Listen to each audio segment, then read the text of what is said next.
what we're going to do is talk a little bit about what we've discovered during this sort of this crazy time that we're in at the moment, and how we kind of moved Agile Centre towards online and remote delivery, as well as pivoting some of our products into a different sort of world as well, really, to allow for on-demand delivery as well. So hopefully this should work. Quick introduction, I'm Jon Spruce. I'm an enterprise Agile coach and trainer. I've worked in many different industries, same as Deval really. We've kind of worked in a number of these places together as well. My kind of industry sectors span from the military and even the government, all the way through to large banks and financial institutes and companies like Nike and Beats by Dre. I collect certificates, as you can see, but more likely to validate kind of the learning and do some of the training that we do. I'm also an open water swimmer when I'm allowed outside. That's me swimming in North Wales, where I generally live. It's quite cold, but I tend to enjoy it for some bizarre reason. I'm also a dad, and I'm also a husband as well. That's my daughter Darcy and my wife Becky. And we've all been under the kind of huge strain with this this craziness, and we're trying to get ourselves through it all. So I'm going to focus more on the business side of things, and I want to just sort of take you through briefly what the case for sort of business agility is in the first place before we sort of look at what that means for how we change as an organization. So a couple of things, you may have seen these type of things in the past, but I'm going to just sort of refresh your memory on these. The case for business agility, really, innovations are gaining traction faster than ever. Things like the telephone took about 75 years to reach 50 million users. Angry Birds took about 35 days. And I think Pokemon Go took about 14 days to get to that level. So innovation gets traction very, very quickly in the market, and unicorns can grow faster than ever as well. Fortune 500 companies used to take 20 years to hit that $1 billion cap. Oculus Rift hit it in 14 months. So innovation is improving, technology is improving, you can grow your organizations very quickly. However, if you don't continually innovate, you'll face extinction. In 1960, the average company had about 61-year lifespan. It's now about 15 years, if you're lucky. And so you need to be able to build your organization around business agility and be able to pivot to the market demands. And of course, we have a generation like no other here with this particular pandemic we're facing into. Nothing's really been like this before, and I think it's going to make a big difference to how people work in the future. The problem is that a lot of the larger companies are moving far too slow with this. The 60 original Fortune 500 companies now sort of only 60 of them really exist, and 52% disappeared in the last 15 years. So large organizations that we've worked in, sort of large banking organizations, they are starting to shift, but when you're 300 years old and you have lots and lots of legacy and hierarchy in place, it's really difficult to pivot and move your business in a good way. There's a lot of good stuff happening though, but sometimes it's a bit too slow. I think there's maybe a world market for maybe 5 computers. There's a quote from Thomas Watson, IBM president, 1943. I've probably got more than 5 computers on my desk with my iPad, my phone, my laptop, etc. It's just the fact that the exponential rate of change is huge, as well as the technological advances. And I think the learning from all of this is the fact that if you don't innovate and you don't pivot into the market changing around you, even before this pandemic, this stuff was very important, but even more important now, how do you shift into it? And I think one of the things is that Agile Centre itself, we're a training and consulting and coaching organization. And of course, when all your clients start saying that they don't want to have anybody on site, this is at the beginning of the pandemic, and then actually nobody going on site. We suddenly saw our public courses tank. We suddenly saw our private courses being sort of revoked. And we looked at how we can sort of try and respond to change. I think, you know, we would potentially call this an extinction event, similar to the sort of dinosaurs, really, a corporate extinction event, may I call it, if we're talking from the business side. For example, you can see here just some nice graphs from Bloomberg and BBC as well. Dow and FTSE saw the biggest quarterly drops in the first 3 months of the year, and oil prices for Western Texas Intermediate dropped below negative for the first time ever. So it's a massive impact to the economy, massive impact to business, and you need to be able to pivot and move your organization with it. Luckily, we're an agile company and we live our values, as you'd expect. And we sort of changed the way that we would do these things. We looked at the stuff that we would try and approach to try and help ourselves move forward. So one of our core offerings is certified training, Scrum Alliance Certified training. We CSM, ACSM, CSP, those kind of projects and those kind of deliveries. There's CAL as well. we deliver those things in classrooms, generally speaking, and they work really well, you know, in classrooms.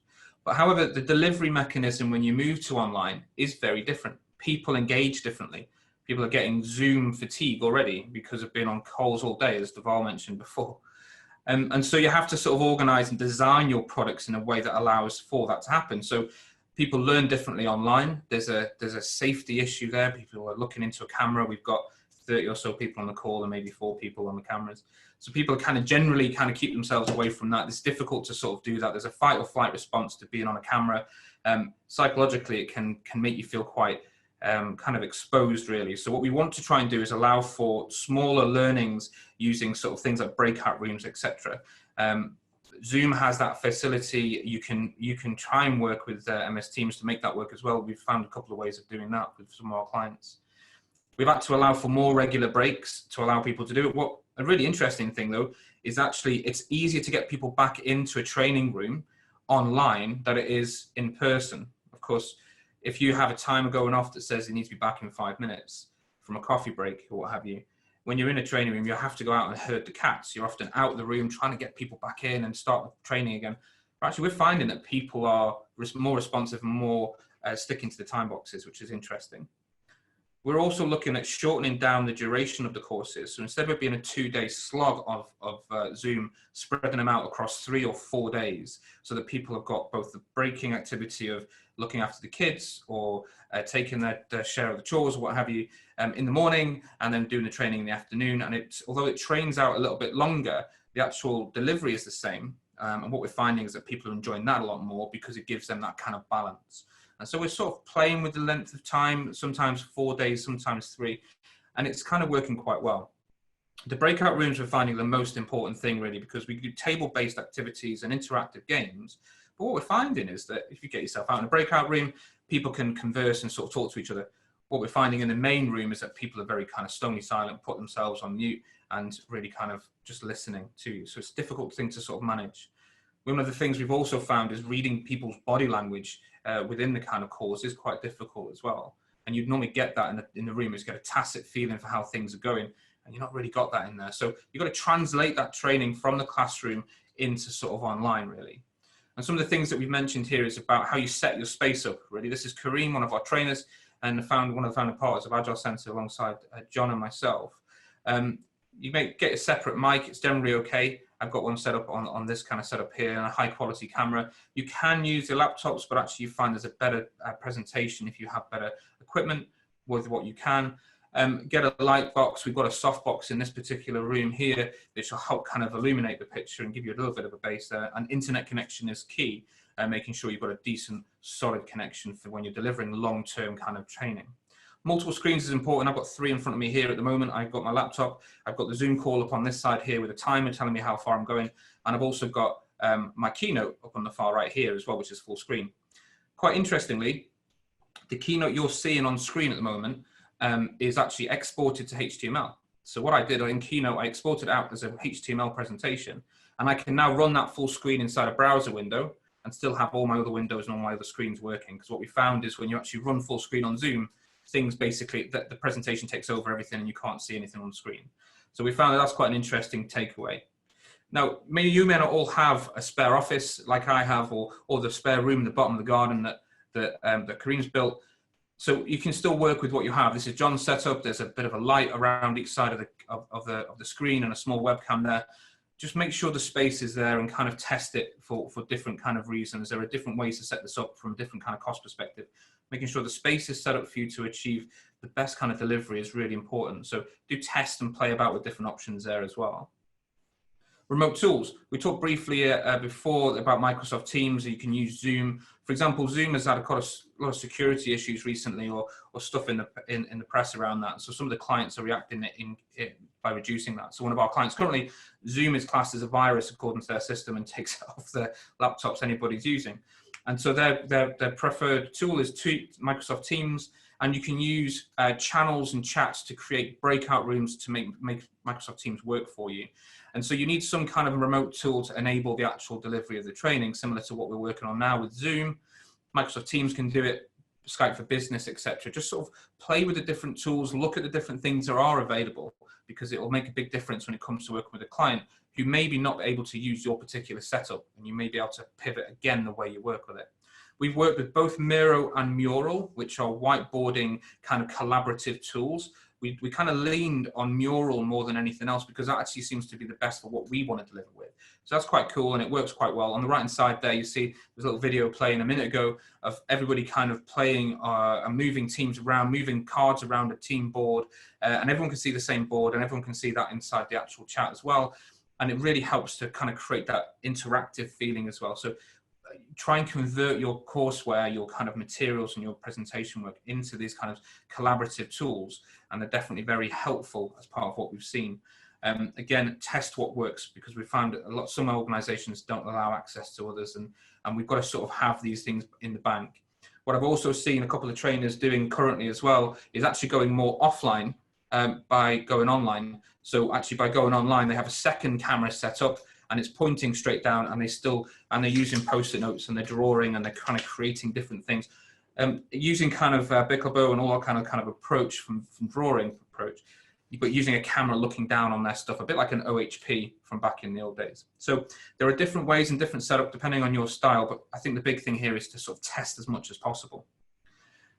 So that's some of our training kind of stuff from our certified training. We've run a public certified Agile leadership course, a certified Scrum Master and certified product owner. The courses ran last week and the week before, and we've had some great feedback on how they were ran. But don't underestimate the amount of work it takes to convert your work, your training into online delivery and to test it. It is a lot of work. And I think you need to sort of allow for time to look at how you can transpose it over. Of course, in our CSM, we would normally play with Lego. And so you can't do that online. How all the games are available to allow you to simulate backlogs and simulate product development and product building. And so we have alternatives that we're using, and they work quite well. So definitely look at how you can do that and spend some time really experimenting. What we've also done is run small sessions with people that we know to beta test our exercises and make sure everything connects and everything works up. The last thing you want to be doing is spending time on the day just trying to make sure everything works. Just on that one point, however, what we managed to do is start our trainings half an hour before we would normally start on the first day. So although we've sent out in our course joining instructions, these are the accounts you need to set up, these are the connections you need, these are the stuff you need to have, we'll have that half hour set up just for everyone to do the wave at the camera, the can you hear me, can you see me, can I connect, that kind of normal AV setup that most people who are doing the course probably haven't really done the prep work on. And so you give yourself a bit of leeway on the first day to ensure that everything's set up and run the first exercises to get people used to the tools. So that's where we got to our certified courses. I want to talk a little bit about something else we were doing at the same time. On our backlog, we had on-demand training. We were looking at actually building on-demand courses to live on places like Udemy, on lynda.com, those kind of places, and on LinkedIn. And we'd had that, we'd shot some film, well, way before the pandemic hit, really, when everyone was together, and we shot some assets for it, but it kind of lived on a backlog as we were transferring all of our, as the pandemic kind of took hold, we were transferring all our public courses to online and remote. What we did is we converted the Udemy course into a high priority item on our backlog and kind of let the other stuff drop down so that we could have another way of driving revenue, but also really just getting our stall out that we can deliver this type of stuff for both internal learning and development partners, but also for our other products as well.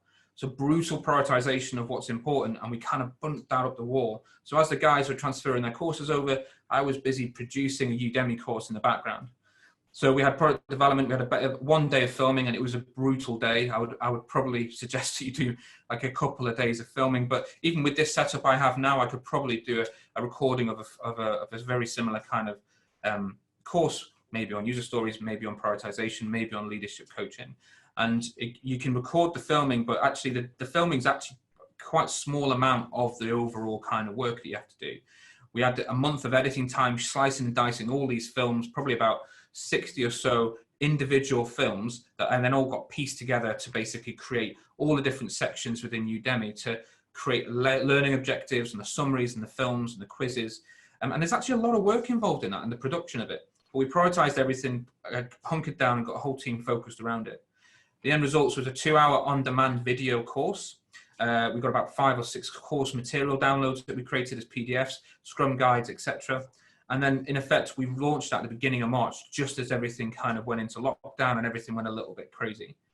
And we used that as 2 months of continuous improvements. Here's Karim getting fit with a mic, and here's our back office, and how Premiere looks, and this is how it ultimately ended up looking as a kind of online course. This is one of our promo films we've got for the course. And this is the kind of stuff that we've seen working really well, because it's putting stuff out there, really. And what we're trying to do is make sure that people can see that there are other products and other revenue streams available. And we've got other courses and other products that we're developing. So this is really just a high-level introduction to Agile and Scrum, and it's really helpful. So what we've got in 2 months, we've had over 1,100 students sign up to it already. We've got in 47 different countries.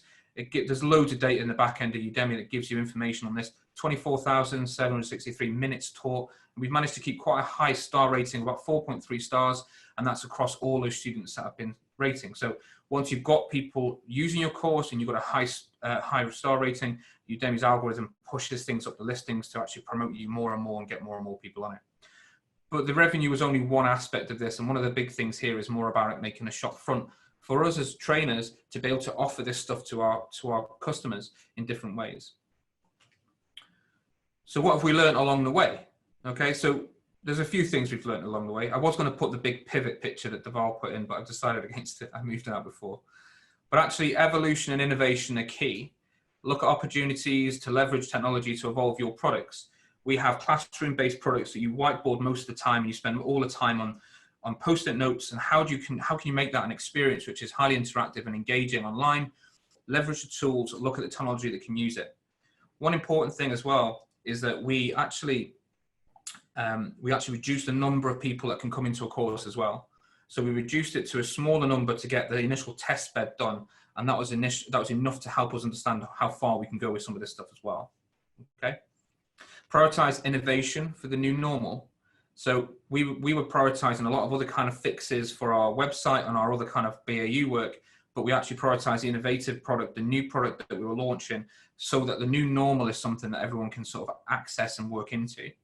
Connect and share. We're all in this together. This is the kind of stuff that we're talking about. Our community is amazing for this stuff, and we should be sharing more and more. So this is the kind of stuff that I'm talking about. If we can keep on connecting and sharing on our learnings, it's going to only be better for everybody, really.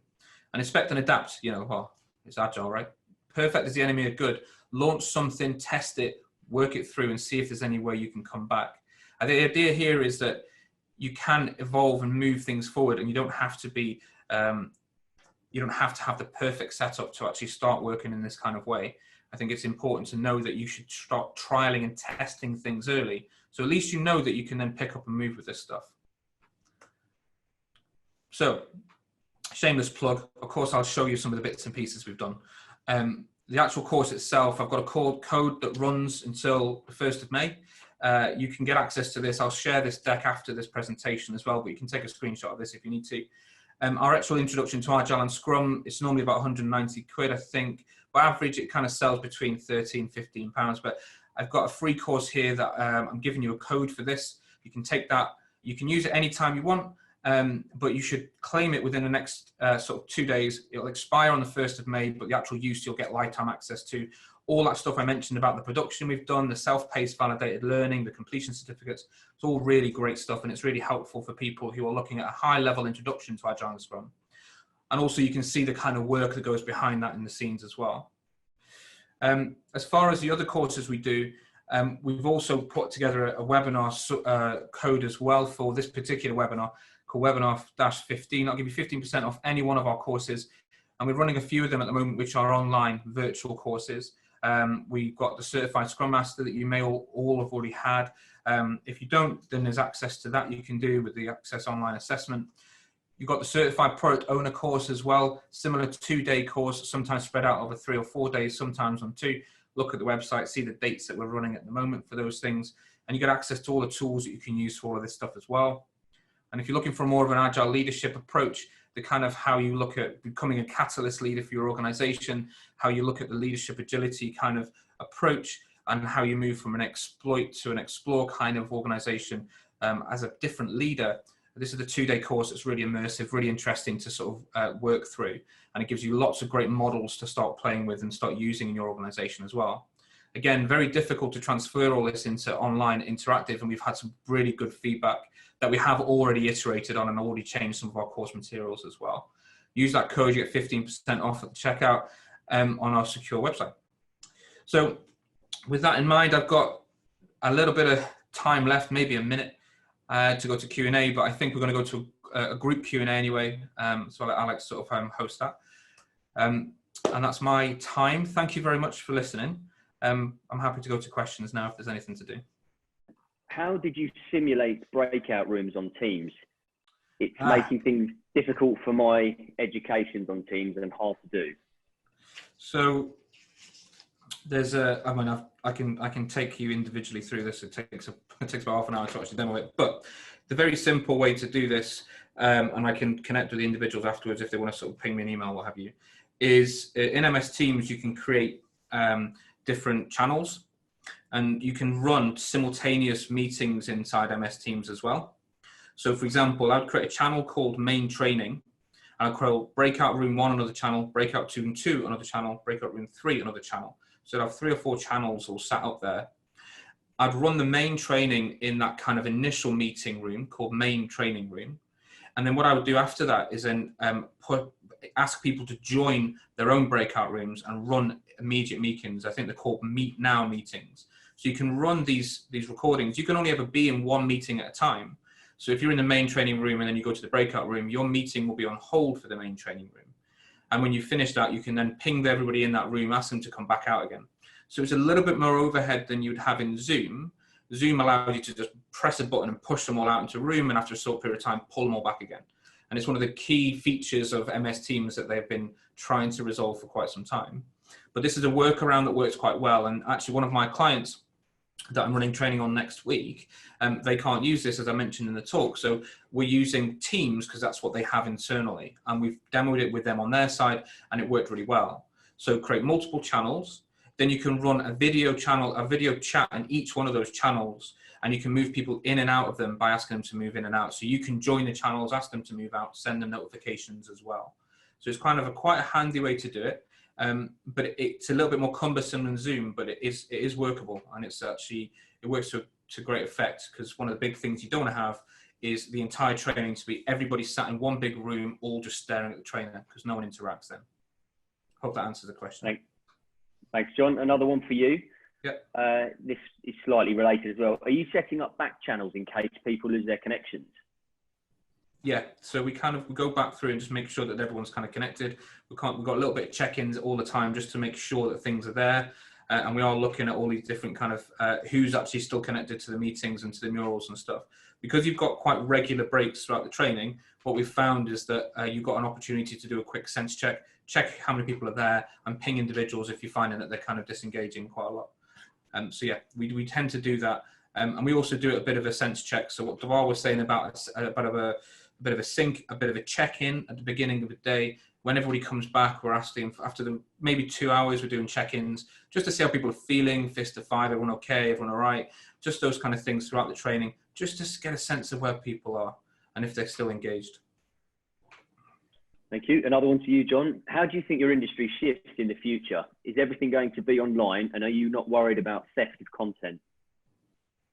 No, not really. So there's two key questions there, I suppose. One of them is around whether I'm worried about the pivot into online and whether it's going to be there forever, I suppose. And then the second thing around IP. So I'll cover the first one off first. So I think that there is going to be a new normal, and I don't think things are going to go back to ever how it was before. Looking at how the industry is moving, looking at how organizations are moving away from even having office spaces themselves, potentially. It's so interesting to see that it needed a pandemic of global kind of impact to force, not a digital transformation, but force the working from home, force these kind of remote working things into organizations. It's quite interesting to see. I don't think we'll ever go back to where we were before. I'm not worried about it because we can pivot into that and we can support that. We do a lot of consulting and coaching. That can often be done remotely. We've been working with the UK government for quite some time, and a lot of their coaching sessions are remote one-on-one coaching sessions to save on travel. And so that's actually something that I think is going to keep on growing. I think one important thing to sort of take into account is that you still need to be able to spend the time building and facilitating the tools that you need to do for these things. And if you don't do that, then your presentations, your work that you do, the kind of coaching you do and the training will be subpar. So I think that when you look at on-demand training, there could be an opportunity for theft there, I suppose, and IP change. But if it's on-demand training of you speaking at the camera, I mean, it's difficult for them to then pass that off as their own, really. But the content could be shared and could be changed. If it's you facilitating your own kind of work and your own training, what we've often found is that because the actual workshops are transient, the mural boards are set up for that class. Once that class is finished, that mural board gets wiped and started again as a new template. There is nothing for them to really steal and take away. You've got the expertise of the trainer, the experience of the trainer, and certification from that. You can't really take that. I think what I will see as a challenge, though, from as a different angle, is there will potentially be a race to the bottom for pricing. As the global market opens up for these kind of trainings, we need to be really conscious about what the value is against that for what happens for when the big shops open up their doors and allow for huge amounts of training for very cheap opportunities there. And that's where it's going to make a real big interesting pivot for organizations to make sure that the value that they deliver is important and is seen rather than just a price point. So I think that's one of the challenges we're going to see is about pricing and about value delivery. I don't think the IP and stuff of remote facilitated training is going to be something that our business is going to be worried too much about, because the stuff we do is all very personal from our kind of experience. Can you talk more about facilitating virtual breakout activities during training? Yeah, sure. So there's a couple of key things to sort of keep in mind here, a few key things to keep in mind. One thing that was quite surprising, although probably we should have expected it, is that things take a lot longer than you'd expect when you facilitate exercises and discussions online. Mainly because people are not, if you have the right etiquette in place and the right kind of tools in place, people aren't going to be talking over each other as much as they would be in person. There's not a lot of banter happening because people are waiting their turn to talk and how they kind of come across. So things do take a bit longer. So always add a bit more time for those technical teething problems, but also people taking time. Engagement is difficult to keep going. And I think the way that you do that is building variety in the delivery you have in the exercise that you do, and have as much done on the tables, if you like, in inverted commas, in the breakout rooms as possible. What you want to do as a facilitator, rather than just waiting in the main room, is dipping in and out of these breakout rooms to ensure that people are still able to connect to different things, are still able to understand where they are, and to give people time checks of how long the sprint time boxes are for those particular kind of exercises. That's an important thing to try and continue building engagement. One of the things is about knowing your audience as well and their technical abilities, but also keeping those numbers relatively small. It's difficult to manage a much bigger room without a co-facilitator who are able to do it. If you have 5-6 breakout rooms, you need somebody else really to help you kind of co-facilitate. And I've seen that happen before as well, where you've got somebody helping produce the actual training on the side and making sure everything's working, giving the time and there's freedom for the trainer to deliver the training. It depends on how you can work yourself, and it's important to know those things really. The breakout rooms themselves, use the technologies that are available. Zoom is really easy for these things. You can create random breakout rooms, but you can also create predetermined breakout rooms. So once you've actually set up teams, you can have them always go back to the same rooms so that they're always working in the same boards and they get to know each other and get that kind of connection that you need to have meaningful conversations. Some of the stuff that you want to have up front is still do those initial things you do in training, which is ensuring that people are aware of the working agreements of the group, and ensuring that if people are hogging the time, that everyone's got an opportunity to put the hand up and sort of close time out. There's opportunities there to run to time boxes to ensure that people have their say. Everyone's got their video cameras on, everyone's got their mics on, those kind of things to ensure that actually everyone manages to make those human connections as well, because actually it's really easy to disconnect. If I turn my mic off, I turn my camera off, I could go off and make a cup of tea, come back again, everyone else has done that project and they've got the learning. It's not really valuable, and actually it's not very helpful. So I think making sure those things are there is really important. The one thing I did say at the beginning as well was around making sure you have regular breaks, and I think people get more tired being hyper engaged in the training than online than they would do in a room. And it depends on people's different teaching styles and kind of learning styles as well. And I think it's important to be very cognizant of that and setting breaks every sort of 60 minutes or so, maybe earlier, 7 or 8 minutes, to try and give people enough time to break, getting people to stretch, people to have a walk around or whatever. So building exercise, physical exercise, to get people kind of doing this. So when you hit that kind of 3 o'clock nosedive, everyone's kind of getting very tired and very exhausted, you can sort of pep them up the same way you would do in the room. So take what you learned from your in-person facilitation and apply it online, but leverage the tools you have available. Short time boxes, know your audience, and get to know the technologies so that you can check those back channels, you can make sure everyone's working, and you're the person who can help them with their connectivity issues if they have them. Hopefully that answers the question, Naomi. Thanks very much, Jon. And that is it for questions this week. So special thanks to Jon Spruce and Dhaval Shah. It's been great. We've got another one next Wednesday. So do sign in or sign up on our meetup page and get involved then. But that's enough. And that's everything from Agile London this week. Bye for now, guys. Great stuff. Thank you, guys. It's been great. Thanks, everyone. Thank you. Cheers. Take care. Bye-bye. Cheers, Jon. Cheers, Dhaval. No worries.